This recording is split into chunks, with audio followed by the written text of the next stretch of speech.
La pandémie de Covid-19 a beau être au départ une crise sanitaire, son pouvoir déstabilisant attise les flammes de bien d'autres crises déjà installées depuis des mois, voire des années. Des crises géopolitiques, économiques et sociales. L'Union européenne a été relativement lente à réagir à l'épidémie. Mais aujourd'hui, elle tente de se mettre aux avant-postes d'une réponse mondiale entravée par la querelle acharnée entre Pékin et Washington. Josep Borrell est le haut représentant de l'Union européenne pour les affaires étrangères. Il est avec nous. Bonjour, merci de participer à The Global Conversation. Commençons par le sujet qui est dans toutes les têtes, le coronavirus évidemment. Est-ce que l'Union européenne a une quelconque preuve que le Covid-19 trouve son origine dans un laboratoire de Wuhan, en Chine ? Il semble qu'il soit apparu là-bas. D'après les informations auxquelles tout le monde a accès, il semble que le virus provienne de là-bas. Mais d'un point de vue scientifique, je n'ai pas la moindre preuve de la manière, du moment et du lieu où il a fait son apparition. Donc ce que vous dites, c'est qu'il provient de Chine ou du laboratoire de Wuhan ? Je ne dispose pas d'informations pour répondre à votre question. Je ne sais pas s'il provient d'un laboratoire, d'un marché, s'il a fait son apparition de manière naturelle ou non. Je sais qu'il y a une controverse entre la Chine et les États-Unis sur l'origine du virus. Et pour dire les choses franchement, je crois que nous, Européens, nous ne devons pas alimenter cette controverse. Nous devons demander des études scientifiques pour mieux comprendre l'origine du virus et être capables d'empêcher la prochaine pandémie, parce qu'il y en aura peut-être d'autres. De ce point de vue, l'Union européenne prépare une résolution qui sera soumise à l'Organisation mondiale de la santé, appelant à une enquête indépendante. Car l'origine du virus, comme vous l'avez dit, est très importante à connaître. C'est une question sensible pour la Chine. Est-ce que les termes de la résolution comporteront des interrogations sur l'origine du virus ? Nous voulons, et je dirais même que nous devons, avoir une approche scientifique, indépendante, pour non pas faire des reproches, mais pour savoir, comprendre et être capable de mieux appréhender ce qui peut se passer, comment cela s'est passé, principalement dans l'objectif de prévenir une autre situation de ce type. Mais les termes précis de ce document, je ne peux pas vous les indiquer car il est encore en cours d'élaboration. Pensez-vous que la Chine autorisera un jour une enquête indépendante sur l'origine de ce virus ? Eh bien, je pense que tout le monde partage ce même intérêt de comprendre ces causes, et j'en suis certain de les comprendre de manière scientifique pour éviter qu'une autre pandémie ne survienne.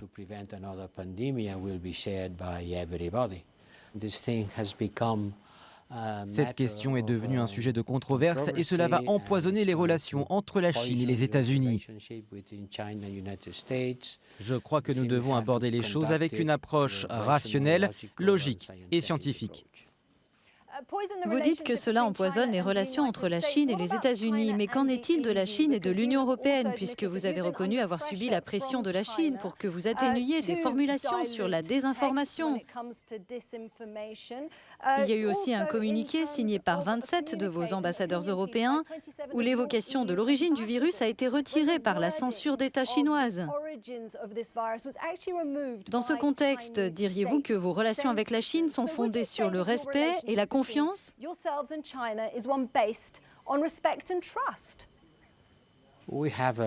Nous avons une relation positive avec la Chine et mon travail consiste à essayer de la maintenir en ces termes. La Chine est une puissance à de nombreux points de vue. Nous avons une relation complexe du fait de ses multiples dimensions. Elle est une concurrente en termes économiques. C'est un système politique différent. Donc, elle représente une rivale systémique. En même temps, nous nous retrouvons sur certains sujets comme le changement climatique et le multilatéralisme. Et puis, nous avons une relation économique et commerciale forte avec la Chine. Donc, nous devons aborder la Chine de différents points de vue. Mais cela ne nous empêche pas de dire ce que nous avons à dire.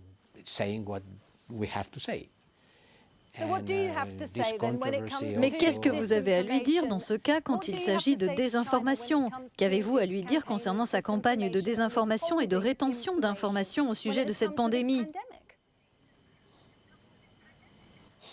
Ce que nous devons dire, c'est ce que nous avons dit dans le rapport que vous connaissez, puisqu'il a été rendu public.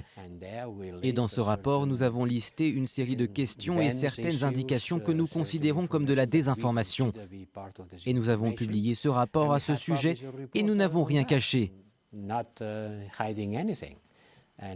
Et je crois que c'est une prise de position importante qui expose les problèmes de désinformation auxquels nous faisons face, pas seulement venant de la Chine, mais aussi de la Russie et de nombreuses autres sources que nous ne pouvons pas identifier.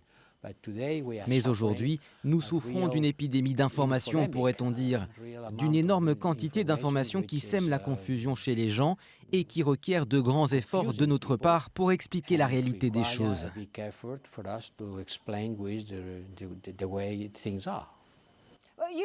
Vous avez décrit la Chine comme une rivale systémique. Vous venez aussi d'évoquer la pression que la Chine a exercée sur l'Union européenne dans le cadre de campagnes de désinformation. Dans ce cas, comment la Chine peut-elle être digne de confiance?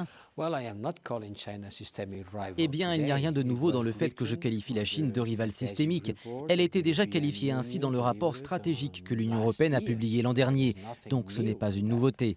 Ce que j'ai dit, c'est qu'il fallait la considérer non seulement comme une rivale systémique, mais aussi comme un partenaire important, un concurrent, un partenaire commercial.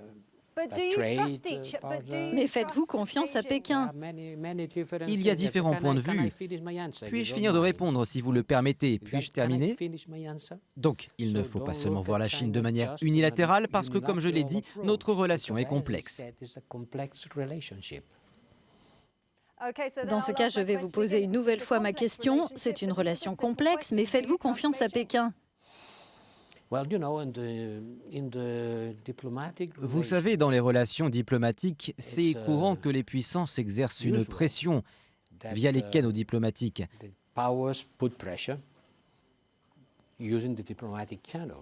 Quand un pays est mécontent, il nous le dit et nous faisons la même chose. Ce qui est important, ce n'est pas le fait de subir des pressions, c'est plutôt la manière dont on réagit à ces pressions. Et comment réagissez-vous à ces pressions? Avez-vous cédé à la pression chinoise? Non. Concernant ce que vous évoquez sur les informations présentées par mes services, pas du tout. Nous continuons de dire exactement la même chose que ce qui était évoqué dans le rapport de travail que nous avons utilisé en interne. Je vous dirai simplement, lisez-le et vous verrez. Mais pourquoi, dans ce cas, un lanceur d'alerte aurait-il jugé nécessaire de faire des révélations sur les activités de vos services? Eh bien oui, je pense que nous avons fait le nécessaire, mais peut-être que ce n'était pas suffisant. Dans quelle mesure? Vous savez, la manière dont mes services travaillent en interne est une question interne. Ok, mais ma question c'était, pourquoi un lanceur d'alerte au sein de vos services aurait-il jugé nécessaire d'affirmer que vous atténuiez votre réaction à la campagne de désinformation menée par la Chine? Je crois que sur cette question, j'ai déjà dit ce que j'avais à dire. Eh bien, avançons et évoquons les relations entre vos services en tant que haut représentant de l'UE pour les affaires étrangères et Donald Trump. Vous vous êtes exprimé ouvertement. Vous avez indiqué qu'elles étaient difficiles à gérer et qu'il fallait les traiter avec précaution. À quoi ressemblent ces relations? Dans quelle mesure sont-elles complexes? Eh bien, je ne sais pas, vous parlez de nos relations avec Donald Trump, mais nous n'avons pas de relation avec Donald Trump, nous avons des relations avec les États-Unis. C'est une relation entre institutions et non pas entre personnes. Et tout le monde sait qu'entre les États-Unis et nous, aujourd'hui, il y a des désaccords et que nous avons reçu de la part des États-Unis des remarques que nous n'aimons pas ou avec lesquelles nous ne sommes pas d'accord. Mais c'est comme ça et nous essayons de bâtir une relation positive malgré nos différences de point de vue et nos désaccords. À l'heure où les États-Unis se désengagent, ce pourrait être le moment pour l'Union européenne de s'impliquer, mais elle ne le fait pas. L'ordre mondial était très dégradé avant la pandémie. Le multilatéralisme était en difficulté, principalement parce que les États-Unis s'étaient retirés de l'approche multilatérale des problèmes de la planète. Mais il est clair que l'ordre mondial actuel, on ne peut plus le qualifier d'ordre, il ne correspond plus à la répartition réelle du pouvoir. Cette répartition est d'ailleurs très différente de celle qu'il y avait à la fin de la Seconde Guerre mondiale, lors de la mise en place de cet ordre mondial où les États-Unis ont pris le leadership. Je crois qu'aujourd'hui, nous vivons dans un monde désordonné et nous devons construire un nouveau multilatéralisme dans lequel l'Union européenne pourra jouer un rôle important.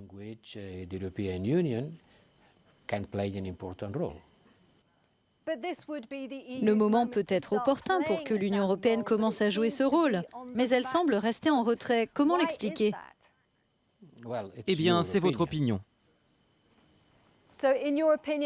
Pensez-vous que l'Union européenne fasse suffisamment entendre son point de vue?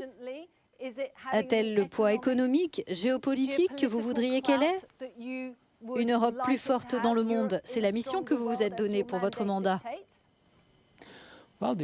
L'Union européenne est ce qu'elle est. Elle n'est pas un État, mais elle joue un rôle important dans la lutte contre le coronavirus. Elle aide nos partenaires en Afrique et en Amérique latine grâce à toutes nos ressources. Hier, nous avons organisé une conférence des donateurs et nous avons collecté près de 8 millions de dollars pour financer la recherche sur les pandémies. L'Union européenne joue un rôle géopolitique important en tant que pouvoir d'influence. Nous avons eu hier une rencontre avec les pays des Balkans, il y a 2 semaines avec les pays du Sahara. Nous poursuivons nos missions sur le terrain malgré les problèmes liés au coronavirus. Nous faisons ce que nous pouvons en tant que pouvoir, non pas militaire, mais d'influence dans le monde. Et je crois que notre contribution pour faire face à la pandémie a été la plus importante de tous les acteurs au plan géopolitique. Personne n'a contribué autant que nous à la lutte contre la pandémie à l'échelle mondiale.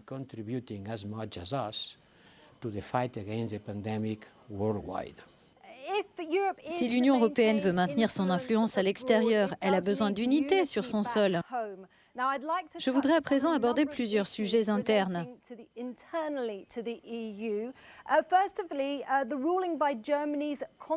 Premièrement, l'arrêt rendu par la Cour constitutionnelle allemande qui stipule que ses décisions l'emportent sur celles des institutions de l'Union.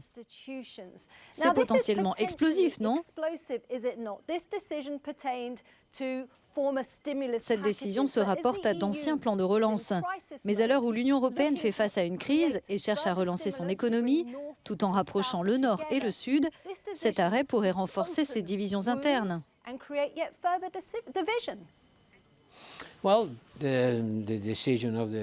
La décision de la Cour constitutionnelle allemande doit être respectée car nous respectons toutes les décisions prises par les instances judiciaires des pays démocratiques. Mais cela ne nous empêche pas d'exprimer notre désaccord. Et il est certain que cet arrêt de la Cour allemande soulève des interrogations sur le rôle de la Banque centrale européenne.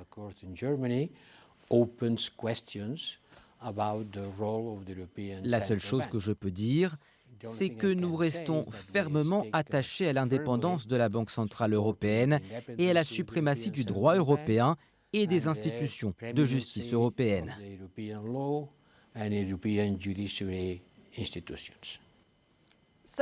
Vous allez donc peut-être vous retrouver en opposition frontale avec la Cour constitutionnelle. Or, c'est une décision de justice.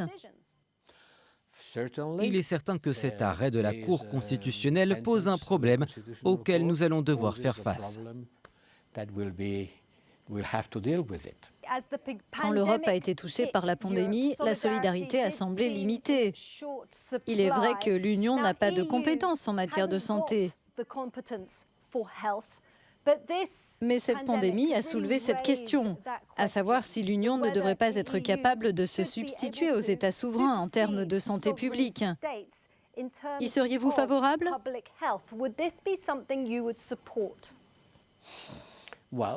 Eh bien, c'est vrai. La pandémie interroge sur la meilleure manière d'organiser les systèmes de santé publique. La santé est devenue un enjeu de sécurité au plan intérieur et extérieur.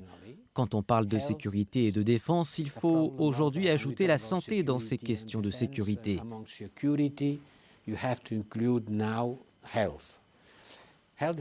La santé, ce n'est pas simplement savoir comment gérer l'hôpital de votre ville. Ce n'est pas simplement une question que l'on peut gérer en la limitant aux frontières d'un pays.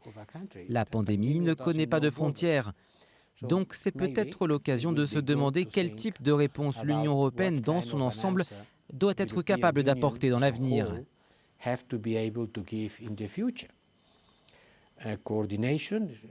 Elle peut agir par la coordination, la constitution de stocks de ressources essentielles au niveau européen parce que nous avons besoin d'avoir des stocks de sécurité. Cela n'a pas de sens que chaque pays ait son propre stock. Il nous faut un stock européen et la situation serait bien meilleure pour tout le monde. Mais c'est quelque chose dont nous devons discuter.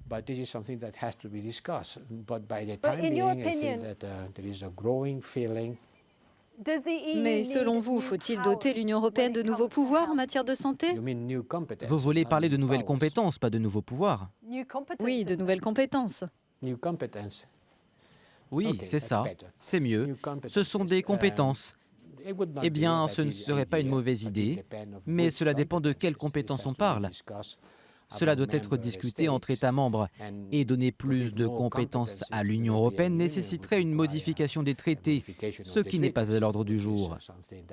Mais peut-être que les États membres peuvent se mettre d'accord pour donner à l'Union un rôle plus important dans la coordination de leurs compétences, par exemple pour ce que nous faisons ici au sein du service des affaires étrangères, mais aussi avec les ministres de la Défense pour essayer d'organiser la contribution des ressources militaires de chaque pays pour aider à faire face à la pandémie et pour agir de manière coordonnée en association avec l'OTAN également.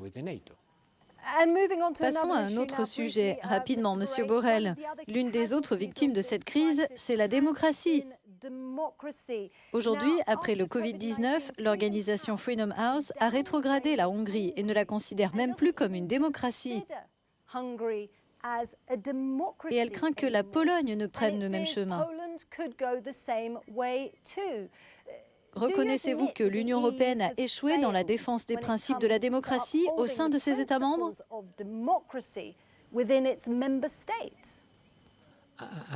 Je suis désolé de vous dire cela, mais vous avez une vision du monde qui est un peu dramatique. Je ne suis pas d'accord avec vous quand vous dites que la démocratie est une victime de la pandémie. Je vis dans un pays démocratique aujourd'hui comme hier. Et c'est le cas de tous les Européens. Je peux comprendre que vous vouliez parler du risque que les mesures prises pour faire face à la pandémie puissent créer une dynamique allant à l'encontre des libertés individuelles. Mais je ne peux pas vous laisser dire que la démocratie est une victime de la pandémie.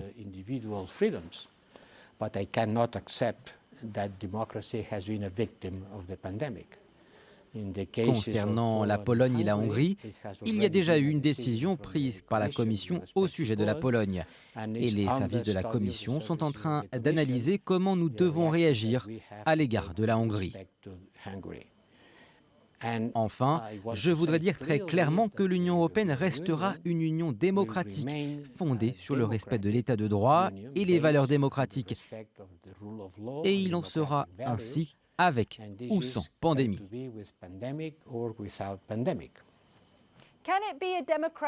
L'Union européenne peut-elle être démocratique si l'un de ses États membres n'est plus considéré comme une démocratie?